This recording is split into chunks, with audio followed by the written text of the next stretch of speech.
সকাল থেকে ঝিরঝির করে বৃষ্টি পড়ছে। ঘন কালচে মেঘ সাদা আকাশে।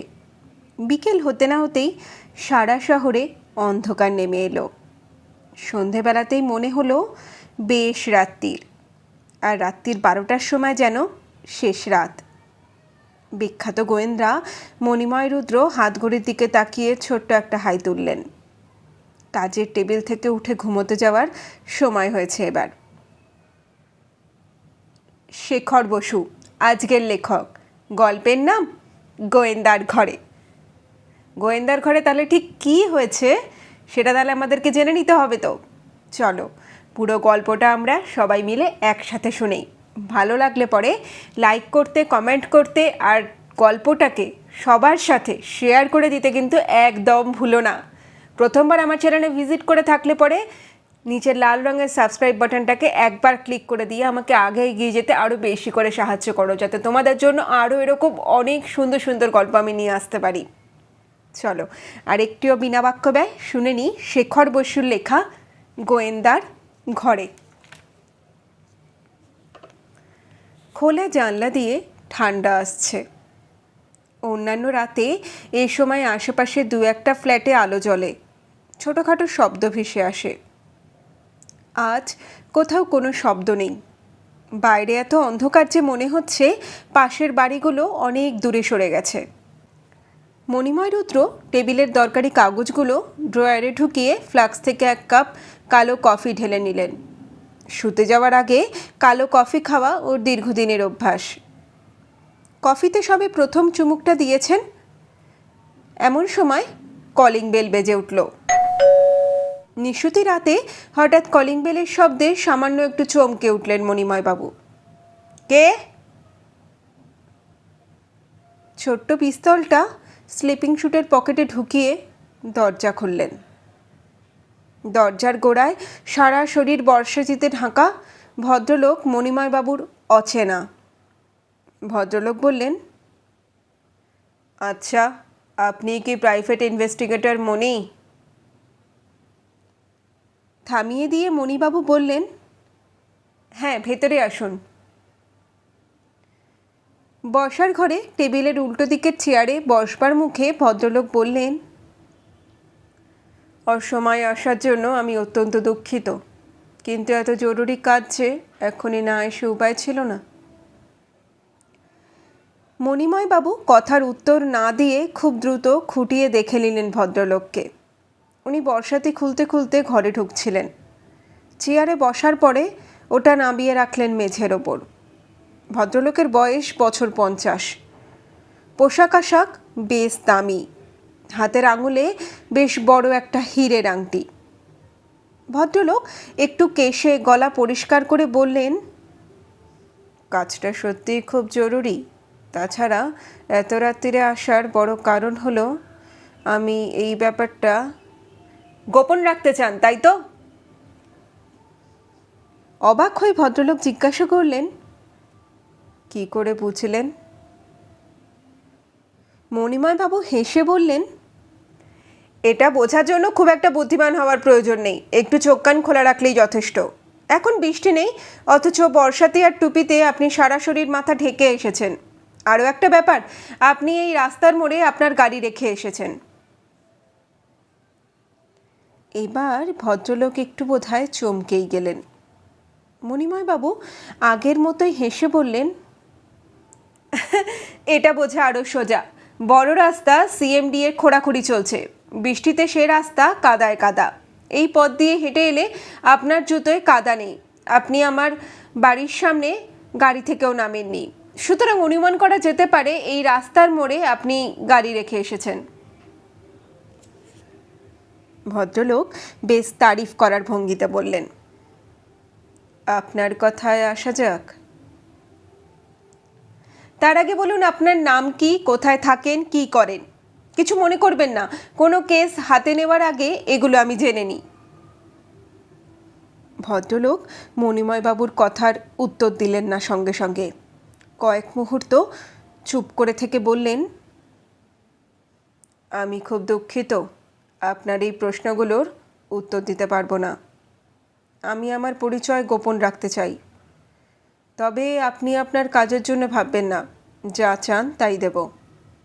আমি একটা দলিল আপনাকে দিয়ে পরীক্ষা করাতে চাই। দলিলটা ঠিক না জাল, আপনি শুধু এইটুকু বলে দেবেন। কথাটা শেষ করেই ভদ্রলোক ছোট একটা ব্যাগের ভেতর থেকে একটা দলিল বার করে মণিময়বাবুর সামনে রাখলেন। মণিময়বাবু গম্ভীরভাবে দলিলটা উল্টাতে উল্টাতে বললেন, ঠিক আছে, এটা রেখে যান, এখন দিন চারেক বাদে এসে রিপোর্ট নিয়ে যাবেন। ভদ্রলোক হাত জোর করে বললেন, দয়া করে এখনই এটা পরীক্ষা করে দিন, খুব আর্জেন্ট। টাকা পয়সার ব্যাপার নিয়ে আপনি চিন্তা করবেন না, যা চাইবেন আমি তাই দিতে রাজি আছি।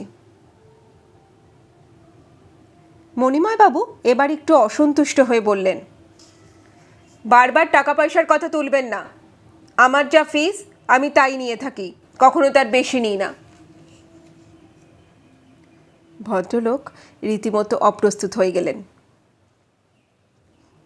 না না, আমি আপনাকে অসম্মান করতে চাইনি, হয়তো আমার বলাটা ঠিক হয়নি। আপনি যদি একটু কষ্ট করে এটা এখনই পরীক্ষা করে দেন, আমি দুশ্চিন্তার হাত থেকে রেহাই পাই। মণিময়বাবু এ কথার কোনো উত্তর না দিয়ে ঘড়ির দিকে তাকালেন। 12:20 বাজে। ঘড়ি দেখে ঘরের সিলিংয়ের দিকে তাকিয়ে কয়েক মুহূর্ত কি যেন ভাবলেন। তারপর ম্যাগনিফ্লাইং গ্লাসটা টেনে নিয়ে ধরলেন দলিলের ওপর। ভদ্রলোকের মুখে একটু স্বস্তির ভাব ফুটে উঠল। উনি পকেট থেকে রুমাল বার করে মুখ মুছিলেন ভালো করে। তারপর ওর চোখ সমানে ঘুরতে লাগলো ম্যাগনিফ্লাইং গ্লাস আর দলিলের ওপর। ম্যাগনিফ্লাইং গ্লাস, মাইক্রোস্কোপ, নানা ধরনের কেমিক্যাল, আল্ট্রাভায়োলেট ইত্যাদি অনেক কিছু দিয়ে দলিলের উপর একটার পর একটা পরীক্ষা চালাতে লাগলেন মণিময়বাবু। এদিকে ঘড়ির কাঁটা একটু একটু করে ঘুরেই চলেছে। মাঝে এক পশলা বৃষ্টি হয়ে গেল ঝমঝম করে। মস্ত বড় একটা কাঁচের ছাইদানি সিগারেটের ছাই আর টুকরোয় ভর্তি হয়ে গেল প্রায়। আকাশে ভোরের আলো ফুটে ওঠার মুখে দলিল পরীক্ষা শেষ হলো। মণিময়বাবু একটা সিগারেট ধরিয়ে এক মুখ ধোঁয়া ছাড়লেন। তারপর ভদ্রলোকের চোখে চোখ রেখে বললেন, দলিলের নিচে যে তারিখ বসানো আছে সেটা ধরলে বলতে হয় আজ থেকে ঠিক 30 বছর আগে দলিলটা তৈরি হয়েছে। এতক্ষণ ধরে পরীক্ষা না করলে আমি বলতাম সত্যি এটা 30 বছর আগে তৈরি হয়েছে, কিন্তু আমার শেষ পরীক্ষাটা বলল। কথাটা শেষ না করেই মণিময়বাবু সিগারেটে টোকা মেরে মেরে সবটুকু ছাই ঝাড়লেন ছাইদানিতে।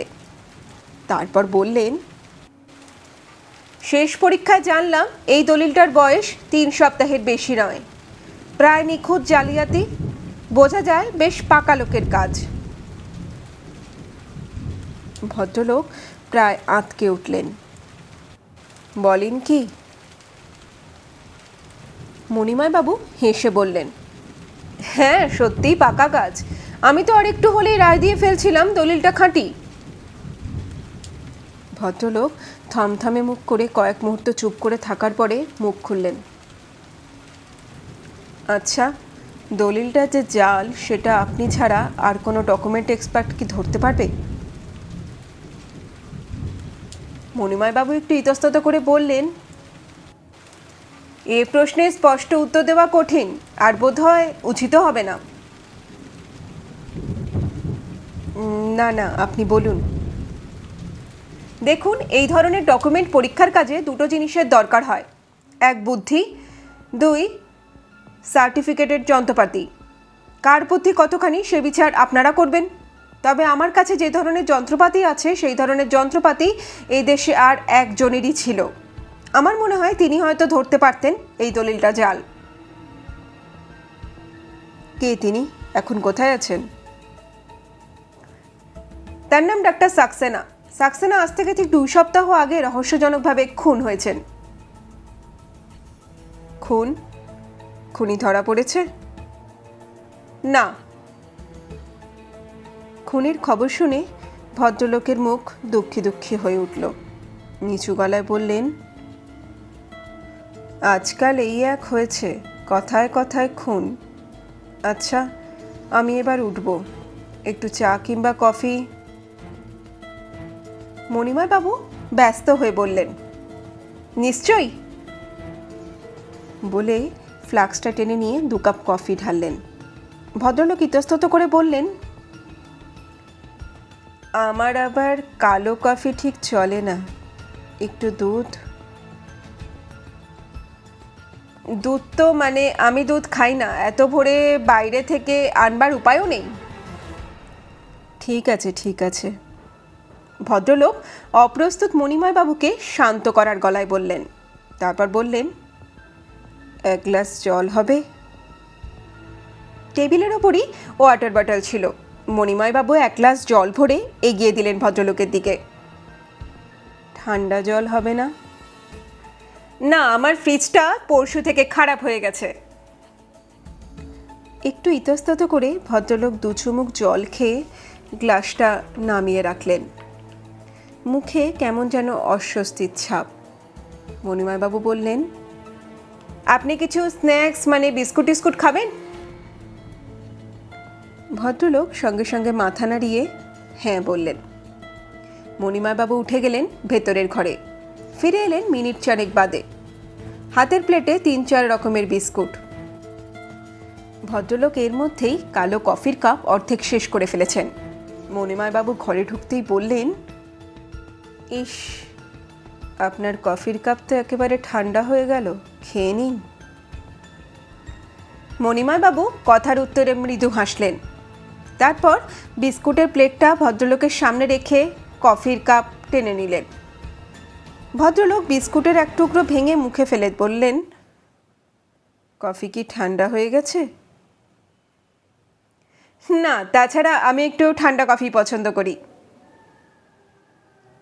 আবহাওয়া, রাতে ঘুমাতে না পারা ইত্যাদি নিয়ে 2-4টে কথা হবার পরে ভদ্রলোক আবার বললেন, এ কি, আপনি কফি খাচ্ছেন না কেন? খান?